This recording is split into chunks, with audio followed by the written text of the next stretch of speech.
नमस्कार, AB star news देख रहे हैं आप और बड़ी खबर में मैं हूं आपके साथ सोहन सिंह। तो पश्चिम बंगाल से बड़ी खबर सामने आ रही है।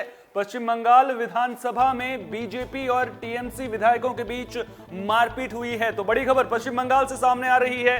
पश्चिम बंगाल विधानसभा में मारपीट हुई है। बीजेपी और टीएमसी नेताओं के बीच में मारपीट हुई है। विधानसभा में बीरभूम नरसंहार का मुद्दा जोर शोर से उठा था, जिसके बाद झड़प देखने को मिली है। मारपीट में बीजेपी विधायक असीत मजूमदार घायल हो गए हैं, जिन्हें इलाज के लिए अस्पताल में भर्ती किया गया है। वहीं विधायक मनोज तिग्गा के कपड़े फाड़े गए हैं। असीत मजूमदार को इलाज के लिए फिलहाल अस्पताल में भर्ती कर दिया गया है। मनोज तिग्गा का कहना है कि उनके साथ भी मारपीट की गई है, उनके कपड़े तक फाड़ दिए गए हैं। वहीं स्पीकर ने पूरे मामले में नेता प्रतिपक्ष शुवेंदु अधिकारी समेत 5 विधायकों को सस्पेंड कर दिया है। तो पश्चिम बंगाल में विधानसभा चुनाव के बाद जगह जगह हिंसा देखने को मिल रही है। मामले को लेकर ममता सरकार निशाने पर भी है। बीजेपी और टीएमसी का झगड़ा विधानसभा तक पहुंचेगा, ये सभी को पता था, लेकिन हालात इतने खराब हो जाएंगे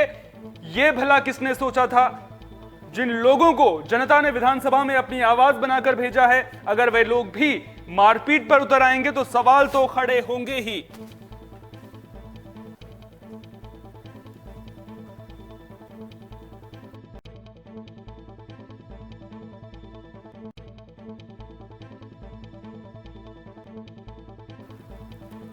तो कई सवाल अब इस वीडियो के सामने आने के बाद खड़े हो रहे हैं। तस्वीरों में भी आप देख सकते हैं कि सुरक्षाकर्मी बीच बचाव करने की कोशिश करते हुए नजर आ रहे हैं, लेकिन इस दौरान उनके साथ भी मारपीट की गई है।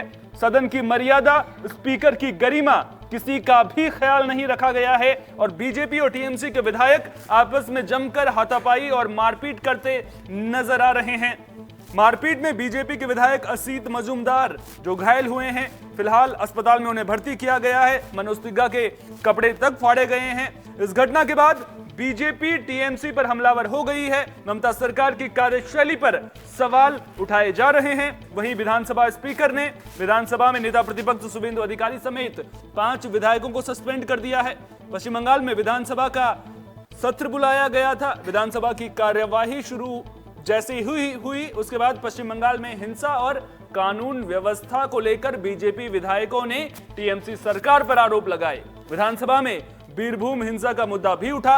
जानकारी के मुताबिक सत्र की शुरुआत में जब शुवेंदु अधिकारी बोल रहे थे, इसी दौरान टीएमसी ने हंगामा शुरू कर दिया था, जिसके बाद बीजेपी के विधायकों ने भी नारेबाजी शुरू कर दी और बीजेपी और टीएमसी विधायकों के बीच जमकर नारेबाजी और बहस हुई।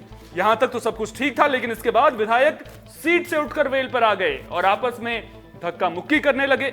विधानसभा में मौजूद सुरक्षा कर्मियों ने विधायकों को शांत करने की कोशिश की तो उनके साथ भी धक्का मुक्की की गई है। आरोप है कि विधानसभा में कागज के टुकड़े फाड़कर स्पीकर पर उड़ाए गए हैं और वेल में नारेबाजी और मारपीट की गई है। इसी दौरान विधायक नरहरि महतो नीचे गिर गए थे। तो अब इस घटना के बाद जो तस्वीरें विधानसभा से सामने आ रही हैं, उसके बाद कई तरह के सवाल खड़े हो रहे हैं। सबसे बड़ा सवाल तो ये कि जिन नेताओं को जनता ने अपनी आवाज बनाकर विधानसभा में भेजा है, आखिर उनके इस रवैये को कैसे बर्दाश्त किया जा सकता है। सवाल साथ में ये भी कि अगर बीरभूम हिंसा का मुद्दा विधानसभा में नहीं उठेगा तो फिर कहां उठेगा, और अगर हिंसा पश्चिम बंगाल में एक बड़ा मुद्दा बन रही है, कानून व्यवस्था को लेकर के लगातार सवाल हो रहे हैं, तो फिर ममता सरकार को जो है जवाब इस पर देना पड़ेगा, विधानसभा में ही जवाब देना पड़ेगा। लेकिन अगर इस मुद्दे को उठाया जाता है, उसके बाद इस तरह का रवैया सामने आता है, इस तरह की तस्वीरें सामने आती हैं, तो फिर कहीं ना कहीं पूरी कार्यशैली सवालों के घेरे में है। विधायकों की कार्यशैली पर सवाल उठते हैं। आखिर सदन की गरिमा का ख्याल क्यों नहीं रखा गया? विधायक जो है वो इस तरह से बर्ताव करते हुए कैसे नजर आ सकते हैं? कई सारे सवाल अब इस घटना के बाद खड़े हो रहे हैं। साथ ही साथ अब देखना दिलचस्प होगा कि टीएमसी सरकार इस पूरे मामले को लेकर के अब क्या बयान देती है, किस तरह से अब इस पूरे मामले को लेकर के स्पीकर कार्रवाई करते हुए नजर आते हैं। 5 विधायकों को सस्पेंड फिलहाल कर दिया गया है, नेता प्रतिपक्ष को भी सस्पेंड कर दिया गया है। तो अब ऐसे में देखना दिलचस्प होगा कि क्या सस्पेंशन की जो कार्रवाई है वो यहीं तक ही सीमित रहती है या फिर आगे भी कुछ और विधायकों को भी इसमें सस्पेंड किया जाता है। आपको याद होगा कि हाल ही में पश्चिम बंगाल के राज्यपाल ने भी ममता सरकार की कार्यशैली को लेकर के सवाल खड़े किए थे। उन्होंने साफ तौर पर कहा था कि पश्चिम बंगाल में ममता सरकार बनने के बाद से हिंसा और अराजकता का माहौल देखने को मिला है। बीरभूम से जो तस्वीरें सामने आई थी उन्होंने भी पूरे देश को हतप्रभ कर दिया था। पूरे देश ने उस घटना की निंदा की थी कि आखिर किस तरह से लोगों के घरों को जला दिया गया था, लोगों को जिंदा जला दिया गया था। और अब विधानसभा से जो तस्वीरें सामने आ रही हैं वो कहीं ना कहीं हैरान करती हैं, परेशान करती हैं।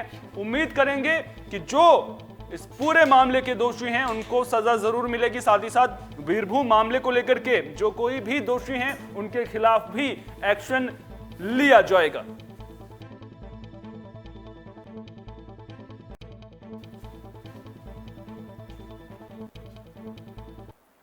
बड़ी खबर में फिलहाल के लिए इतना ही। देश दुनिया की तमाम अहम खबरों के लिए आप बने रहिए AB स्टार न्यूज के साथ, क्योंकि यहां पर खबरों का सिलसिला कभी नहीं थमता।